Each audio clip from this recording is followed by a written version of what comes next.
아, 반갑습니다.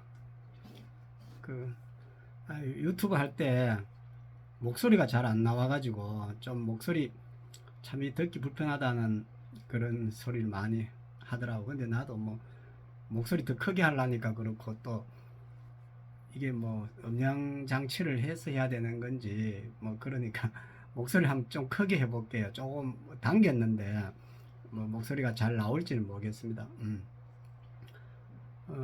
그래서 이제 이 유튜브 하면은 제일 그 하는 얘기가 구독 뭐 좋아요 많이 눌러주세요 이러는데 저도 얘기를 하겠습니다. 구독 좋아요 좀 많이 눌러주세요. 그러고 그 오늘은 이제 제가 할 얘기는 제가 이제 이제 그 우리나라의 그 이제 금문화에 대해서 금문화를 발전시킨 그 원조국이다. 이렇게 얘기를 참 리더분들한테 강의할 때 많이 했는데 그 여러 가지 이렇게 증거도 얘기를 했지 않습니까? 그, 그, 그 초기에 그런 고대 국가에서 우리가 이제 부족 시족 부족 국가에서 고대 국가로 이제 출발할 때 그 왕조의 성도 금을 써서 금시라 했고 김이지 않습니까? 김이 또 나라의 수도 뭐 지금까지 이제 지명이 전해져 오는데 김해라 했고 또 그 후대에 음, 그 왕조의 성도 김이라 했고 또 그것도 또 이제 금성이라고 했고 또 뭐 또 뭐 그 자도 금척이라고 그랬어요. 그래서 이제 뭐 또 이제 금관도 또 뭐 그거 말고도 많은 그 금에 대한 유적들이 정말 사람의 손으로 그렇게 할 수 없는 그런 아름답고 세련된 그러한 금공예 문화들이 많이 있지만은 대부분이 이제 도굴 당해서 뭐 일본으로 갔거나 아니면 그 전에는 또 뭐 명나라로 외국으로 상당히 많이 반출이 돼서 지금은 이제 거의 남아 있지 않고 이제 새로 발굴하면 그 묘지 그러니까 뭐 고분 밑에서 이제 발굴이 되는 음, 그런 상황이거든요. 그래서 그런 고분들도 대부분 뭐 일제 시대 때 수없이 타서 파고 남은 그 도굴되고 남은 걸 다시 우리가 이제 고분을 발굴하는 그런 것도 상당히 많아요. 그래서 참 안타까운 일인데 이제 그런 이 문화 중에 우리가 세계적으로 이제 뭐 다 알고 있는 이 금관 문화에 대해서 제가 오늘 얘기를 해볼까 해요. 그래서 이 금관은 전 세계적으로 이제 우리 한반도에서 제일 많이 발견된다는 걸로 이제 데이터가 나옵니다. 그래서 보통 이제 우리 관을 보면 뭐 은관이 있고 금동관이 있고 이제 동에다가 금을 도금했는 거죠. 그 당시에 참 금에 도금 기술까지 있었다는 거 참, 그래도 놀라운 거예요. 지금 생각해 보면.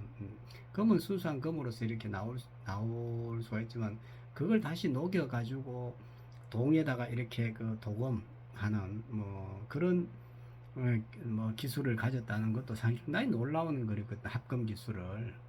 그리고, 이제 그 다음에 이제 이 금관을 활용하지 않습니까? 그래서 이 금관에 대한 오해와 진실을 제가 좀 얘기를 해야 되겠다 싶어서 이제 얘기를 하는 겁니다. 그래서 이제 이거는 그러니까 사실관계하고 좀 다를 수는 있어요. 사실관계는 뭐 사실관계를 누구도 모지 않습니까? 그래서 2000년 전에 1500년 전에 일인데 근데 이 고고학은 이제 그러니까 이제 고분을 발굴한다든지 기록을 하는 게 아니고 기록이야 성자의 역사 아니면 왜곡된 그것도 그 기록을 하는 그 시대 상황의 문화에 따라서 각색을 하고 이렇거든요. 그래서 이제 실질적으로 고분을 이렇게 발굴을 해서 이제 거기서 역사적 사실을 조명하는 것은 이제 고고학의 영역이고 이 인문학은 이 문화인류학은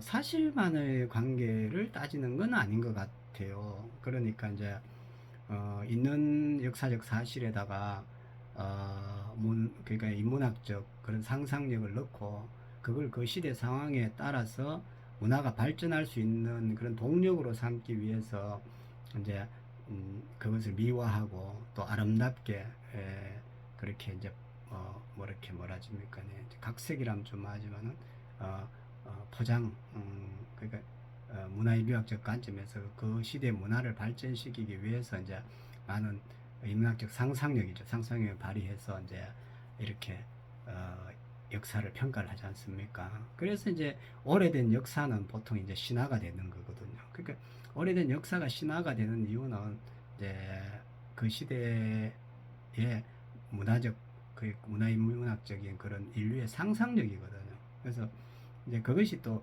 인류를 발전시키게 하는 문화를 또 발전시키게 하는 원동력이 돼서 문화가 또 발전한다 이렇게 보거든요. 저는 그래서 저는 이제 어떻게 보면은 사회과학을 전공한 사람으로서 이제 이러한 그러니까 역사적 어떤 유물들에 대한 문화인류학적 상상력과 그런 것이 우리가 인류가 발전할 수 있는 원동력으로 삼아야 되는 그 에너지로 삼아야 되는 그런 관점에서 많은 문화재를 재평가해야 된다. 이제 이렇게 보는 겁니다. 그래서 제가 오늘 할 주제는 이 금관에 그러니까 뭐 금관은 사람이 쓰는 거잖아요. 그러니까 금관이 생명을 쓰다. 그러니까 신라 금관 생명을 쓰다. 오히려 그 금관 자체를 보면은 그게 무생물이지 않습니까?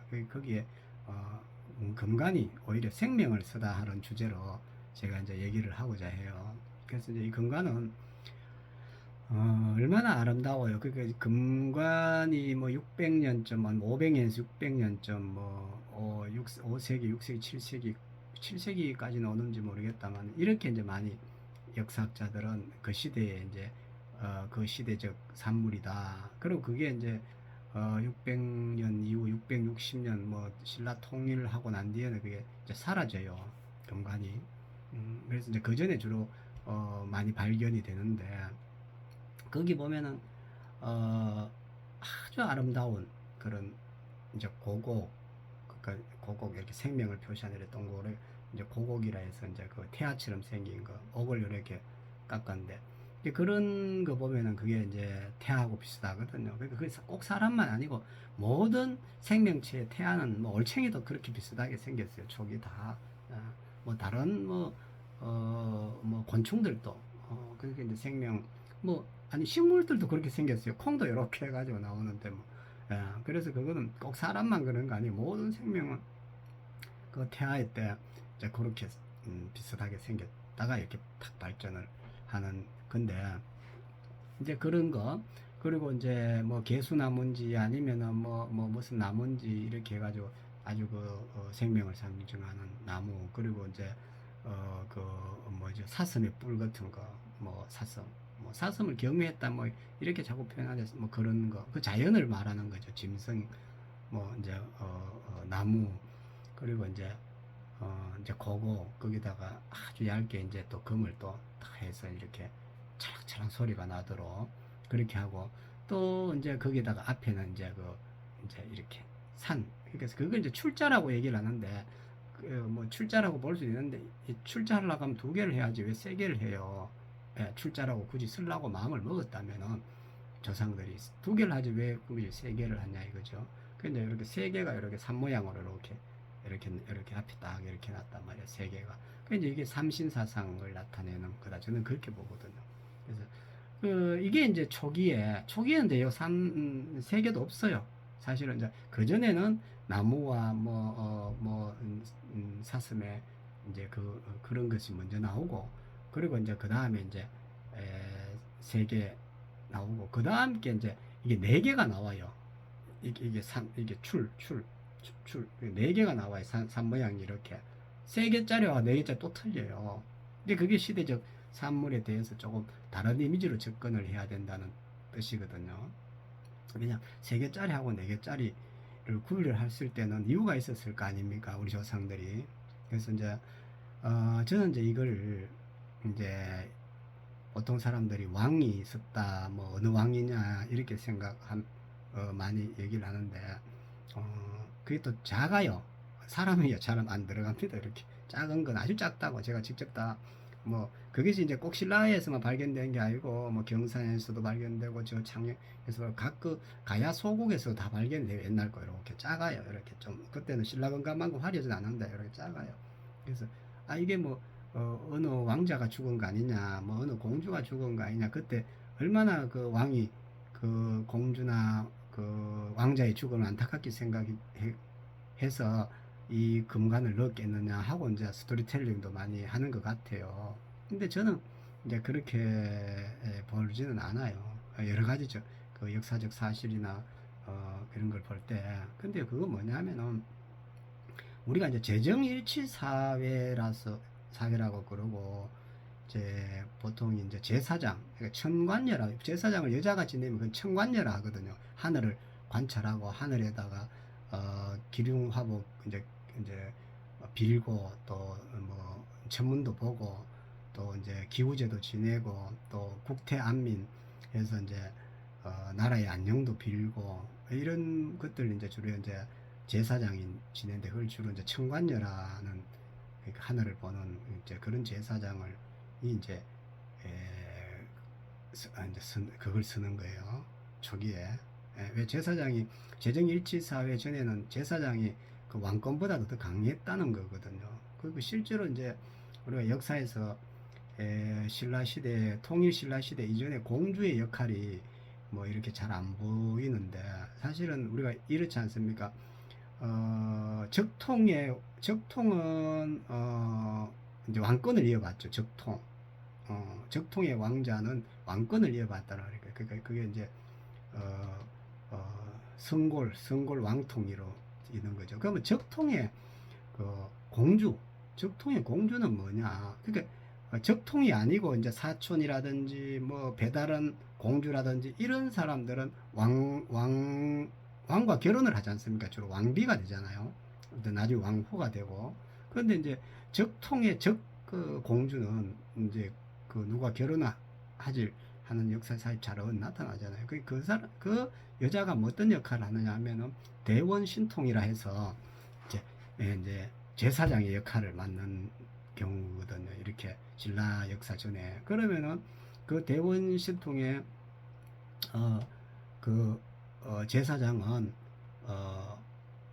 왕보다도 아니면은 그 왕비보다도 그 지위가 더 높단 말이에요.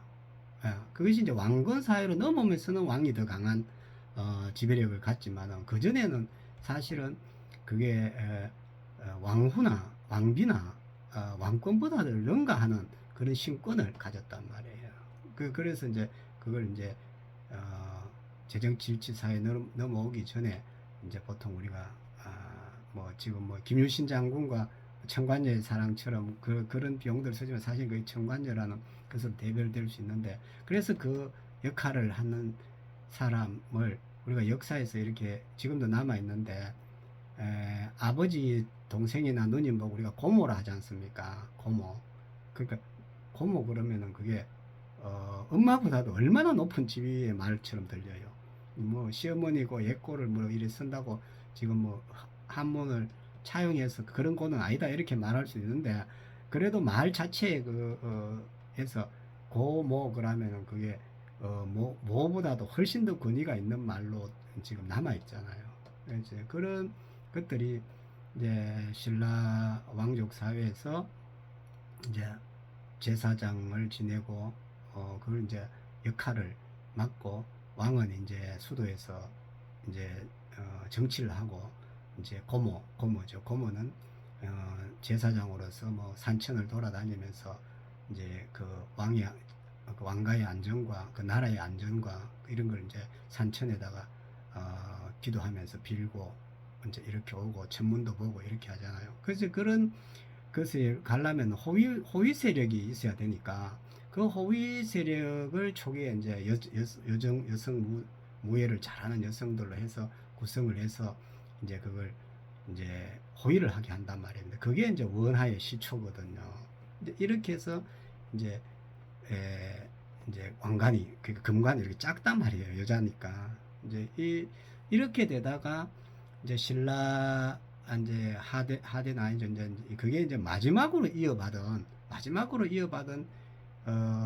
그러니까 신제정일치 사회의 마지막 왕이 그러니까 선덕여왕 진덕왕릉인 거예요. 그러니까 이제 그 전에는 이제 여왕이 없다가 이제 왕통이 끊김으로써 그러니까 신통을 이어받은 그러니까 공주가 이제 왕이 되는 케이스가 이제 그 선덕여왕과 진덕여왕의 케이스로 나타나죠. 그래서 이제 선덕여왕 같은 경우는 왕이 안 됐으면은 이제 예를 들어서 뭐 이제 전체 그 왕가의 안녕을 빌고 그리고 뭐 이제 그 청관녀 역할을 뭐 대신할 수 있는 지위로 획득을 하는 거죠. 그래서 이제 이런 것을 여왕이 되기 전에 하고 있다가 여왕이 되고 나니까 이제는 이제 정치를 해야 되니까 정치를 하게 되면 또 안위가 중요하잖아요. 그럼 이제 산으로나 어디 들로 밤새도록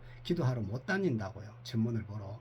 그러니까 이제 그 신라 왕궁에다가 반월성 옆에다가 이제 그 첨성대를 짓게 된 계기가 되지 않았나. 그래서 거기서 천문을 보고 이제 같이 해야. 그러게 안위가 보장이 되잖아요. 이제 이름으로써 이제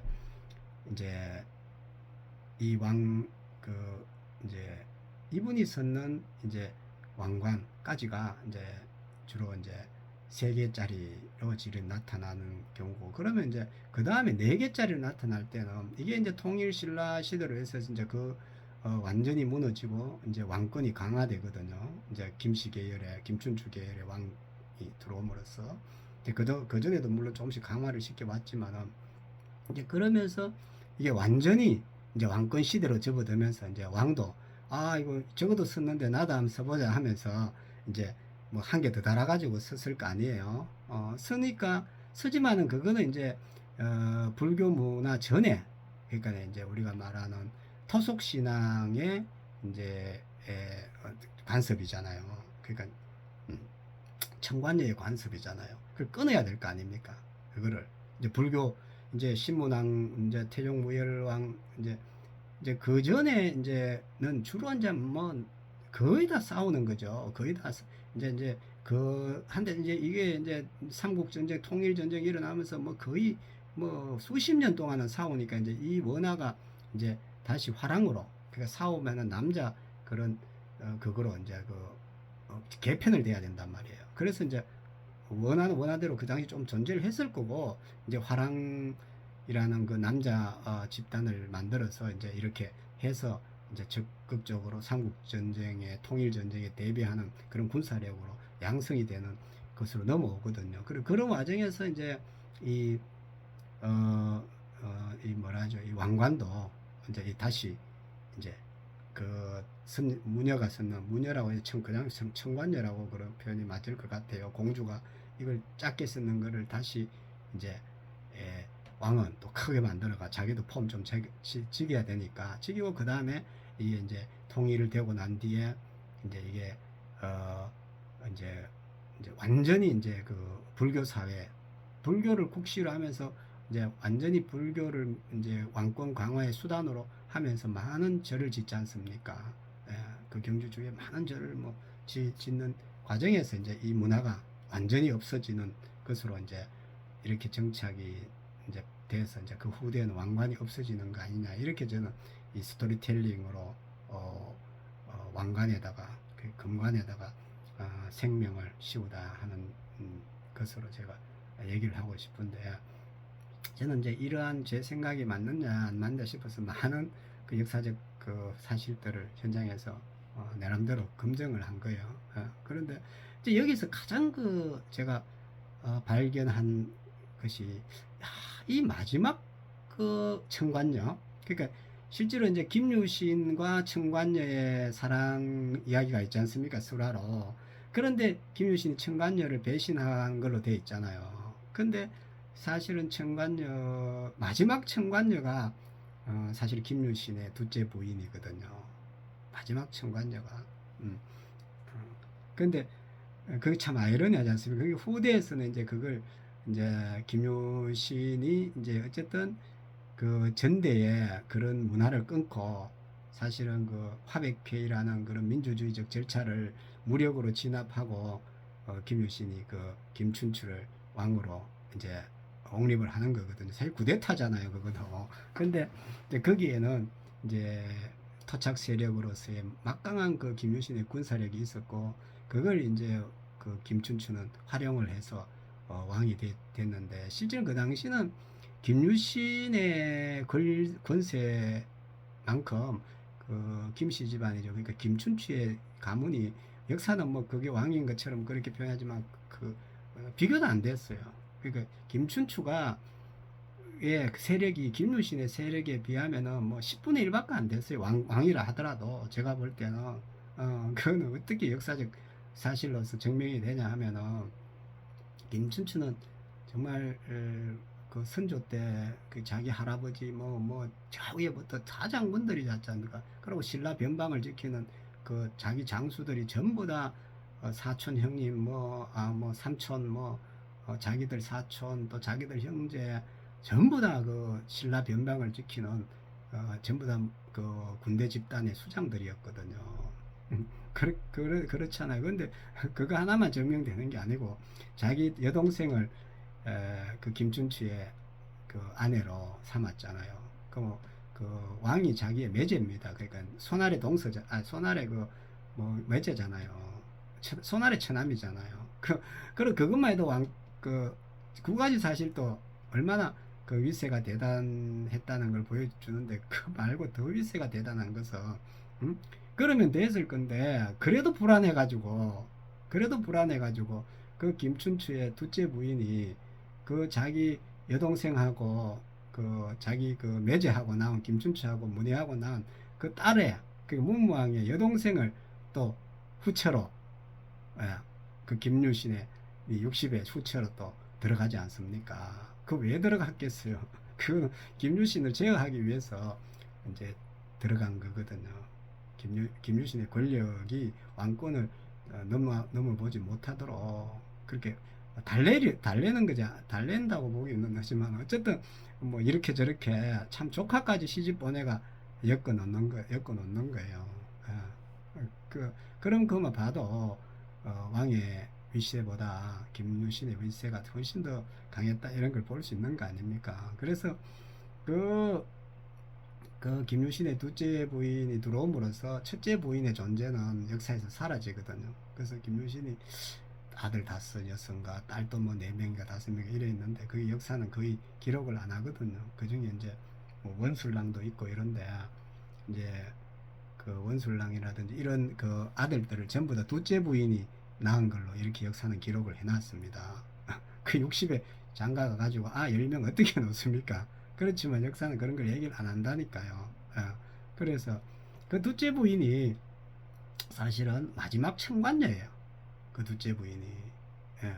그러니까 제가 그렇게 얘기를 했잖아요. 뭐냐면은 그 왕의 그러니까 뭐라 그러죠. 그 여동생 그러니까 적자의 여동생이 권력이 상당히 셌다. 그거는 그러니까 왕권을 하는 게 아니고 신권 그러니까 뭐 신권이라 해서 그런 뭐 미신의 신권하고 틀려요.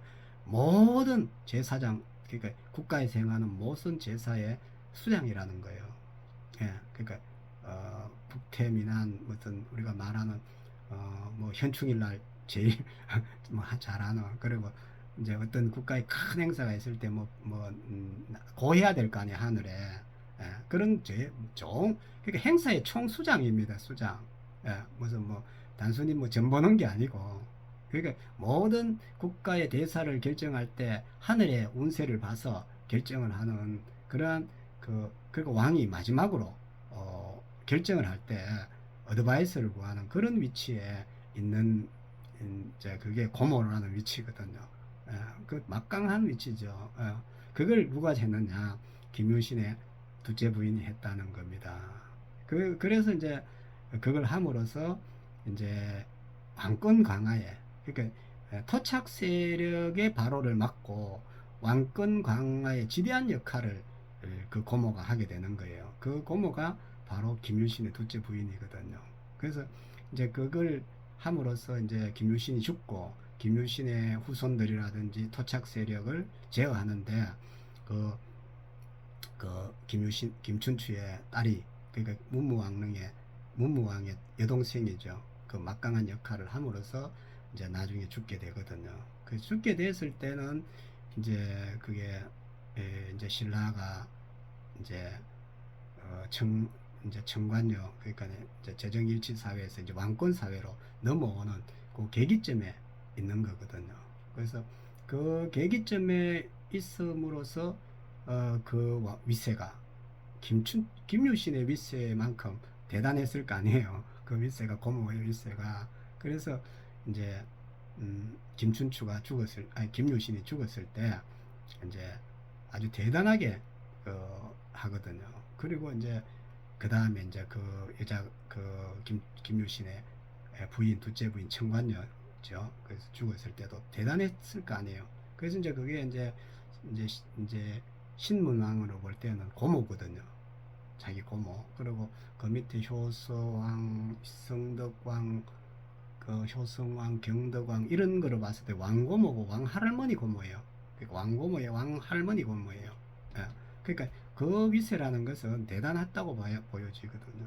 그래서 이제 이게 그래서 이제 돌아가셨을 때 이제 마지막 그 장으로 저는 그래서 이게 이제 경덕왕 때인지 잘 모르겠는데 그때 이제 그 김유신의 둘째 부인을 제가 청관녀라고 표현하지만은 역사에서는 그 지소 부인으로 나오거든요. 그래서 이제 그 왕권 강화에 지대한 노력을 했고 그 공로로 지소 부인의 봉해 드립니다 하고 그 후대의 자손들이 손자들이 이제 그 왕고모에게 지소 부인이라는 시호를 내려요. 그래서 지소 부인이라는 건 뭐냐면 지극히 소중한 거다 이거예요. 그리고 부인이라는 것은 보통 그 당시에 이제 우리가 하늘 천자 위에 이렇게 덧쭉빛하게 올라온 게 있지 않습니까? 이게 이제 그 부인의 칭호거든요.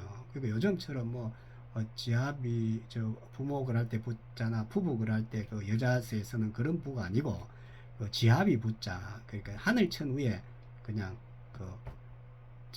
쭉 더 올라온 그 부인이 그 신라 시대 때 여성들의 최고의 극존칭인 부인이라는 칭호를 내리는 데 쓰는 한문이거든요. 그거는 이제 우리가 수로 부인글 할 때도 이제 그 부인에 나오는 거고 또 뭐 그 이후에 수로 부인은 신라 시대 이후의 수로 부인은 그 정도의 극존칭은 아닌 걸로 보여요. 근데 이제 김수로 할 때 그때 부인들은 이제 숫자가 그게 아주 그 높은 거로 보이고 이제 법흥왕이나 예를 들어서 이제 뭐 진흥왕의 부인 그 어머님인가 뭐 이렇게 볼 때는 아주 그 우리 그 신라사에서 아주 강력한 왕권의 모후가 아닙니까?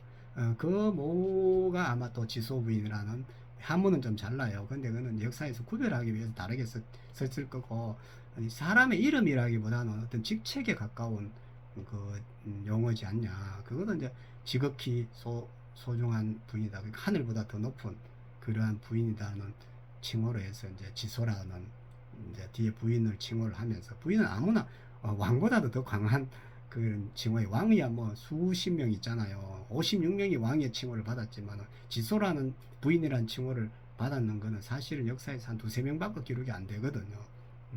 그만큼 강력했다는 거예요. 근데 그 지소 부인이 이제 역사에서는 이제 사라져가 있는 겁니다. 그래서 저는 이제 이 경주의 이 역사적 사실을 보고 제가 참 이렇게 이 스토리텔링을 이제 제가 이게 이제 브랜드하고 뭐 이제 역사의 스토리텔링을 입히고 또 왕의 길, 충료의 길, 또 이제 저쪽에 해안가를 해파랑길 뭐 이런 이제 브랜딩에다가 많이 이제 어드바이저를 했지 않습니까 제가. 그러면서 이런 일들에 보면은 제가 이제야 밝히는데 이러한 것들의 역사적 사실에 대해서 좀 더 각색하고 사실 그것이 뭐 역사의 사실과 동떨어진지 저는 그런 모르겠어요. 그렇지만은 그렇게 함으로써 문화적 상상력 또 문화적인 그런 아이템을 가지고 우리가 뭐 신화라면 신화일 거고 역사적 사실이면 살 거고 스토리텔링을 해서 이 금관에 그냥 생명을 입혀야 된다 하는 것이 제가 가지고 있는 지론이었어요. 그래서 이제 금에 대한 문화, 금에 대한 그러한 것을 수십 년간 제가 이제 연구를 많이 했죠. 그런데 음, 이제 이게 역사적 사실로 이제 어떻게 알 수 있느냐 하면은 어, 경주의 황남대총이 이제 경주에서는 제일 큰 무덤이었어요. 그 황남대총을 박정희 대통령 때 발굴을 하려 하니 이제 먼저 그 옆에 작은 거 하나 먼저 해보자. 이래서 이제 발굴하게 된 게 이제 천마총이거든요. 천마총에 거기서는 뭐 어마어마한 유물이 또 나왔지 않습니까? 그 천마도도 나오고 뭐 또 금관도 나오고 이래서 뭐 전 우리나라가 깜짝 놀랐는데 이제 그만큼 뭐 고고학적 발굴해서 천마총 뭐 여기 국민들이 다 하지 않습니까? 그러고 난 뒤에 나중에 그 황남대총을 발굴했거든요. 그때도 뭐 비바람 폭풍우가 막 치고 뭐 번개가 쏟아지고 이렇다는 기록이 있습니다만, 근데 이제 그걸 발굴을 했는데 이 남분에서는 60대에서 70대 남자, 그죠? 뭐 남자가 나왔다. 그러니까 뭐 그때 뭐 솔직히 그 탄소 연대 측정해 보면 뭐 100년, 200년이라는 것은 그 오류가 있는 거는 뭐 지금도 그래요. 그 못 맞추는단 말이에요. 근데 김유신 어쨌든 60세 장가 가서 새로운 장가 가서 장가가 좀 싱싱했을 거 아니에요. 그런데 뭐 79세 죽은 걸로 이렇게 나오거든요. 참 옛날 그 당시에 얼마나 장수를 했겠습니까?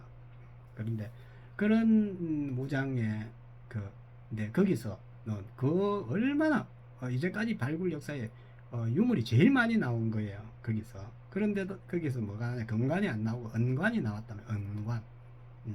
그러니까 이제 아무리 그 위세가 대단해도 왕의 위세는 아니었거든. 은관이 나왔다는 거예요. 그래서 이제 그 뭐 그러고 다른 뭐 유리병 또 뭐 칼 뭐 이런 뭐 진짜 왕급보다도 훨씬 더 많은 유물이 나왔거든요. 그래도 이제 그 관은 은관이 나왔는 거예요. 그 은제관 이렇게 쓰는 게 있거든요. 그리고 이제 북분에서는 이제 그보다 한참 뒤에 이제 합분을 했는데 여기는 이제 여승이 나왔고 금관이 나왔어요. 금관이. 그러니까 역사에서 뒤집어진 거죠. 이게 도대체 뭐냐? 이해가 할 수가 없다 이거예요. 아니 부인이면 같으면 오히려 왕보다는 못해야 될 건데, 오히려 왕은 은관이 나오고 왕급보다 더 크잖아요 무덤이. 왕의 그 은관이 나오고 이거 여자한테는 또 금관이 나온 거예요. 그러니까 이제 거기에 이제 부인대라는 이제 또 이제 이렇게 뭐라죠 명문도 나오고 뭐 이렇게 해서 이게 이제 막 혼란에 빠진 겁니다. 그래서 아직도 그 주인이 누군지를 이제 뭐 모르는 그런 아이러니로 지금 넘어가고 있는 건데, 저는 이제 이게 뭐 누가 좋아하고 반은 반대하고 반은 뭐 반대 안 할지 모르지만 저는 그것이 김유신의 묘와 그 부인 지소 부인 마지막 청관녀인 그 지소 부인의 묘가 확실하다. 확실하다. 이렇게 얘기를 하는 겁니다. 그래서 이제 이런 것들도 우리 후손들이 이 역사에 정말 찬란한 역사에 저는 그것이 이제 뒤처진 뭐 이름 없는 그런 그 금관에다가 이 생명을 씌우는 일이다. 금관이 사람이 써야 될 건데 오히려 금관에다가 생명을 씌우는 일이다. 이렇게 저는 보는 겁니다. 그래서 이런 것도 제가 나중에 역사학계에 알리고 이걸 뮤지컬이나 아니면은 뭐 제 나름대로의 그 메타버스 공간 안에서 찬란한 그런 역사적 사실을 드라마틱하게 또 각색도 하고 또 문화적 상상력을 더 발휘할 수 있도록 해서 그 뭡니까 우리가 재정일치사회 그러니까 청관여화에서 불교 문화로서 예를 들어서 건너오는 시점에 다 이 번역기에 뭔가 재미가 드라마틱한 재미가 있거든요. 그래서 넘어오는 그 과정과 그리고 신권 사회에서 왕권 사회로 넘어오고 또 이제 왕조가 바뀌고 또 이제 문화에서 이렇게 금문화에서 철기 문화로 또 넘어오는 과정, 뭐 이 역사적 여러 가지 변천사의 그 김유신이라는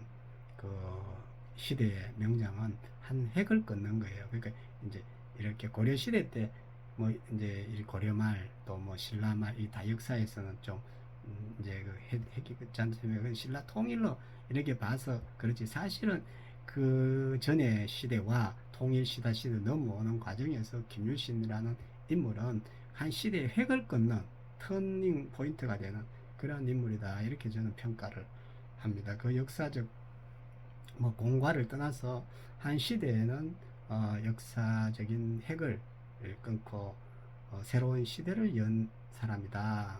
그래서 그 공과는 뭐 역사가 평가하겠죠. 그래서 황남대총 김유신의 묘다 이렇게 저는 얘기를 하고 싶습니다.